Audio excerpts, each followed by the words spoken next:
जैन धर्म के सिद्धांत क्या है जी? जैन धर्म के सिद्धांत, पहला सिद्धांत है संसार संबंधी विचार। क्या है? संसार संबंधी विचार। तो इसमें क्या किया गया है कि जैन धर्म को अनादि से, क्या जी, अनादि से अनंत काल तक शाश्वत और निरंतर माना गया है। मतलब ये अनंत काल से है और ये आपका मतलब देखिए ये बहुत ही स्टार्टिंग से, प्रारंभ से है और ये अनंत काल तक होगा। ठीक है। अर्थात हिंदू धर्म और बौद्ध धर्म की तरह प्रलय या संसार के अंततः नष्ट होने की कोई संकल्पना नहीं है। मतलब जैसे कि हिंदू धर्म एक ना एक दिन नष्ट हो जाएगा और इसी प्रकार आपका बौद्ध धर्म एक ना एक दिन क्या हो गया? नष्ट हो गया। ऐसे नष्ट होने की संकल्पना कर दी गई थी। माता बुद्ध बता दिए थे कि 1000 साल की जगह 500 साल महिलाओं के आने से जाएगा। लेकिन जैन धर्म में ऐसा कोई बात नहीं कहा गया। कहा कि इसका नहीं प्रारंभ है नहीं इसका अंत है। ठीक है। संसार जो है संचालन, संचार का संचालन कुछ शाश्वत नियम के अनुसार होता है। संसार का जो संचालन है ना, कुछ क्या था जी? शाश्वत नियम के अनुसार होता है। लेकिन साइंस कहती है कि बिग बैंग थ्योरी के अनुसार होता है। ठीक है ना, मतलब पदार्थ टूटते हैं बड़ा हो जाता है। लेकिन इनका कहना है कि नहीं, ये भाई क्या चीजें जो है सिकुड़ती है बड़ी होती है, सिकुड़ती है बड़ी होती है, एक चक्रण के रूप में होता है। तो संसार का संचालन शाश्वत नियम के अनुसार होता है जैन धर्म के तहत। अब भाई क्या कि मतलब अनुसार होता है। इसके तहत उत्थान मतलब प्रारंभ, उत्थान का मतलब क्या जी? प्रारंभ और पतन की क्रियाएं निरंतर स्वतः मतलब स्वयं होती है और यह प्राकृतिक रूप से होती रहती है। और ये कैसे होता है जी? प्राकृतिक रूप से होती रहती है। मतलब आपका है क्या कि किसी भी चीज का प्रारंभ और उसका पतन जो है वो स्वयं होता है और प्राकृतिक रूप से होता है। ठीक है। जैन धर्म के अनुसार संसार का उत्थान और पतन की क्रिया जो है चक्रीय रूप में होती है। मतलब जो उत्थान है मतलब जो प्रारंभ है और जो अंत है, ठीक है ना, ये किस रूप में होता है? तो चक्रीय रूप में होता है। किस रूप में होता है? चक्रीय रूप में होता है। फिर यहाँ के उत्थान को मतलब जो प्रारंभ होगा, उत्थान को जैन धर्म में उत्सर्पणी कहा गया है। इस वर्ड को आप याद रखेंगे कि उत्थान को जैन धर्म में क्या कहा गया है? उत्सर्पणी कहा गया है। और पतन को यानी कि अंत को क्या कहा गया है? अवसर्पणी कहा गया है। क्या कहा गया है? अवसर्पणी। ठीक है। और प्रत्येक चक्र में जो ये चक्रीय अवस्था है ना जी, तो इसके प्रत्येक चक्र में 24 तीर्थंकर जन्म लेंगे। कितने जी? 24 तीर्थंकर, जिसमें से 63 सलाका पुरुष होंगे। सलाका पुरुष मतलब महान पुरुष होंगे। और इसमें 63 क्या जी? सलाका पुरुष होंगे। वो क्या होंगे? महान पुरुष होंगे हर बार। ठीक है। तथा 12 चक्रवर्ती सम्राटों का अस्तित्व को स्वीकार किया जाएगा और 12 चक्रवर्ती सम्राट होंगे। चक्रवर्ती मतलब महान सम्राट होंगे। क्या होंगे जी? महान क्या जी? सम्राट होंगे। ठीक है। तो यह आपका चक्र में होता रहेगा और इन सभी को कल्प वृक्ष से इच्छित वस्तुओं की निरंतर आपूर्ति होती रहती है। और इन सभी को क्या होगा कि कल्प वृक्ष से, किसे जी? कल्प वृक्ष से। ठीक है ना। और कल्प वृक्ष से इच्छित वस्तुओं को मतलब कल्प वृक्ष से जो भी ये इंसान इच्छा करेगा, जो भी मांगेगा वो उसे मिल जाएगा। ठीक है। बैठे बैठे निरंतर आपूर्ति रहेगी। अर्थात कल्प वृक्ष की संकल्पना जैन धर्म में स्वीकार किया गया है। तो यहाँ से आपके क्वेश्चन ये बनेंगे कि जैन धर्म में किसको स्वीकार किया? ईश्वर को स्वीकार किया गया है? तो जी नहीं, ईश्वर को स्वीकार नहीं किया गया। कल्प वृक्ष को स्वीकार किया गया है। हाँ, कल्प वृक्ष स्वीकार किया गया है और कल्प वृक्ष से इच्छित वस्तुओं मत आपको आपूर्ति हो सकती है, ये जैन धर्म का कहना है। तो इसमें आपने क्या देखा कि संसार संबंधी विचार में कि सबसे पहली बात तो कि इसका मतलब स्टार्टिंग जो है ना, मतलब जो जैन धर्म है वो अनादि से अनंत काल तक है। अनादि से क्या जी? अनंत काल से है। फिर ये हिंदू धर्म और बौद्ध धर्म की तरह इसके नष्ट होने की कोई संकल्पना नहीं की। पहली बात आप याद रखेंगे कि अनादि से अनंत काल तक है और ये हिंदू धर्म की तरह या बौद्ध धर्म की तरह इसका नष्ट होने की कोई बात नहीं कही गई है। ठीक है। फिर आप कहे कि संसार का जो संचालन है वो शाश्वत नियम से चलता है। किससे नियम से जी? शाश्वत नियम से चलती है। ठीक है। और वो नियम जो है ना मतलब स्वतः होगी और प्राकृतिक रूप से होगी। कैसे होगी? स्वतः और क्या होगा जी? प्राकृतिक, मतलब स्वयं और प्राकृतिक रूप से होगा। और फिर ये जो उत्थान और क्या होता है पतन जो है ये चक्रीय रूप से होता है। किस रूप से होता है? चक्रीय रूप से।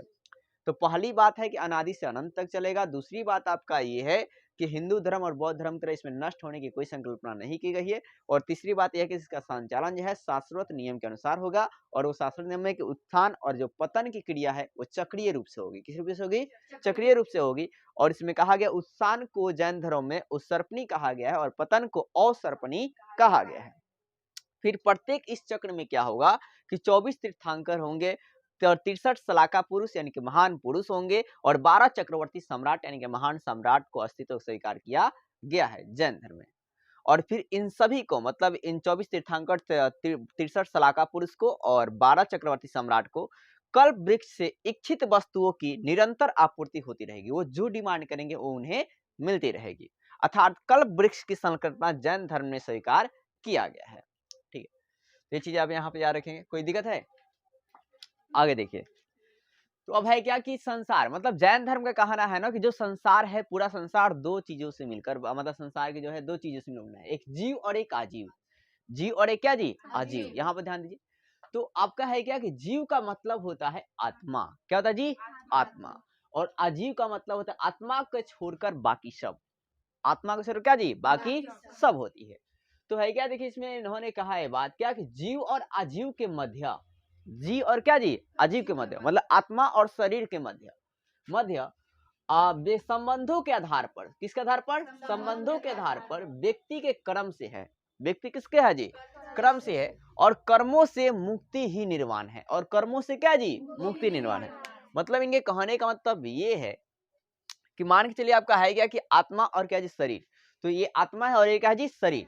तो आत्मा और शरीर अगर आपको जितना ज्यादा इच्छाएं होगी, इस शरीर की जितनी ज्यादा क्या जी? इच्छाएं होगी, जितनी ज्यादा आवश्यकताएं होगी, ये आत्मा उतना ही जकड़ कर बंधेगा। ठीक है ना, उतनी ही मजबूती से बंधन बन जाएंगे। और इसे तोड़ने में मतलब इसे मुक्त होने में आत्मा को उतना ही ज्यादा आपको तपस्या करना पड़ेगा, श्रम करनी पड़ेगी। ठीक है, इसे तोड़ना है तो, क्योंकि ये शरीर और ये आत्मा के बीच क्या है कि आकर्षण बल क्या है जी? ज्यादा है। आपकी इच्छा ज्यादा है, शरीर की इच्छा क्या जी? ज्यादा है। तो आत्मा की जो आकर्षण होगी, जो बंधन होगी, वो क्या होगी? ज्यादा होगी। और आपको जब मुक्ति चाहिए, आत्मा को मुक्त करना है आपको, तो यहाँ पर आत्मा को क्या करना मतलब श्रम भी बहुत ज्यादा आपको करना पड़ेगा। इस श्रम को अगर आपको मतलब बहुत ही कम श्रम करना है, जल्दी मोक्ष प्राप्त करना है, तो आपने इच्छाओं को कम रखिए। इच्छाओं क्या जी? न्यूनतम रखिए या न के बराबर रखिए, तो आपको जल्दी क्या कहते हैं? मुक्ति मिल जाएगी। और जब मतलब आत्मा को मुक्ति मिल जाएगी तो आपको निर्वाण की प्राप्ति हो जाएगी। यही चीज कहा गया है। इतना बात देखिए, ये टोटल बात है। देखिए अर्थात शरीर जितनी ही इच्छाएं होगी, इस आत्मा के साथ शरीर का बंधन उतना ही मजबूत होगा। शरीर की जितना आपका इच्छा होगा उतना ही आत्मा के साथ क्या होगा जी? आत्मा जो है शरीर के साथ बंधन क्या जी? उतना ही मजबूत होगी। बात क्लियर है? शरीर और आत्मा की बात हो रही है। और जितने आत्मा बंधन मजबूत होंगे और जितना इस आत्मा की बंधन क्या होगी? मजबूत होगी, उतना ही आत्मा को मुक्त करने में श्रम लगेगा। अब इसका जितना बंधन मजबूत होगा, उसे तोड़ने में या उसे अलग करने में उतना ही आपको मतलब श्रम करना पड़ेगा। ठीक है, यह आत्मा कभी, अब ये भी देखिए, ये भी हो सकता है कि ये आत्मा कभी मुक्त ही नहीं होगी और इस आत्मा की इच्छाएं होती रहेगी और ये इच्छाएं के द्वारा ही फिर से यह जन्म लेगी। और ये आत्मा क्या? हमेशा जन्म होता रहेगा। ये जैन धर्म कहती है।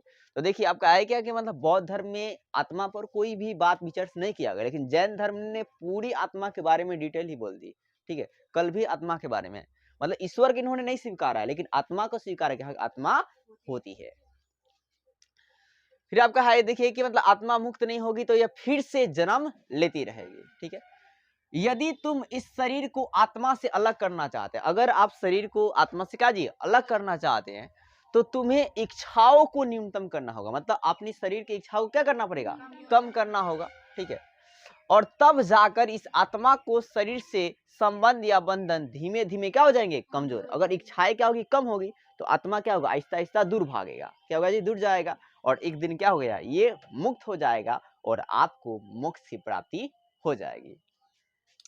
तो यह है तब जाकर आत्मा शरीर के संबंध या बंधने धीमे धीमे कमजोर पड़ेंगे और आत्मा स्वतंत्र हो जाएगी। और जैसे ही आत्मा स्वतंत्र होगी, तुम्हें मोक्ष की प्राप्ति हो जाएगी।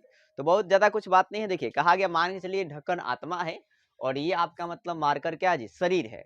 तो ये शरीर की जितनी ज्यादा इच्छाएं होगी, ये आत्मा के साथ उतना ही इसमें क्या होगा? आकर्षण बल होगा, मजबूती होगा, बंधन इसका मजबूत होगा। और जितना ये बंधन मजबूत होगा, उतना ही इसको क्या बोलते हैं? अलग करने में ज्यादा इसको श्रम लगेंगे।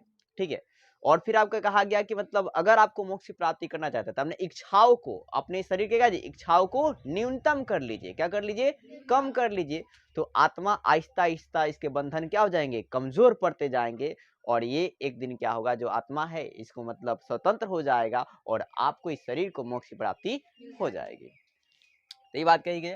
फिर आपको याद रखना है कि जैन धर्म के अनुसार यह संसार का जीव, जीव मतलब चेतन या आत्मा, ठीक है, और अजीव मतलब क्या जी भाई साहब, जड़ से मिलकर बना हुआ है। मतलब संसार का जो मतलब जैन धर्म के अनुसार जो संसार है ना, वो किससे मिलकर बना है, तो जीव और अजीव से मिलकर बना है। आपको ये भी मिल सकता है कि चेतन और जड़ से मिलकर बना है, या आत्मा और शरीर से मिलकर बना है। तीन शब्द है एक ही चीज को, ठीक है। या तो आप बोल सकते हैं कि जीव या अजीव से मिलकर बना है, यह भी कथन सही है। दूसरा कथन कि चेतन और जड़ से मिलकर बना है। तीसरा आत्मा और शरीर से मिलकर बना है। क्लियर है। फिर जब आपको याद रखना है कि अजीव में 5 शब्द आते हैं। मतलब एक होता है तद्दुल, है क्या, तदगुल, क्या जी, तदगुल। एक यह भौतिक तत्व या पदार्थ है, क्या है, भौतिक तत्व या पदार्थ है, जो ऑटोमेटिक छोटा होगा और बड़ा होगा। ऑटोमेटिक क्या जी, छोटा होगा और बड़ा होगा।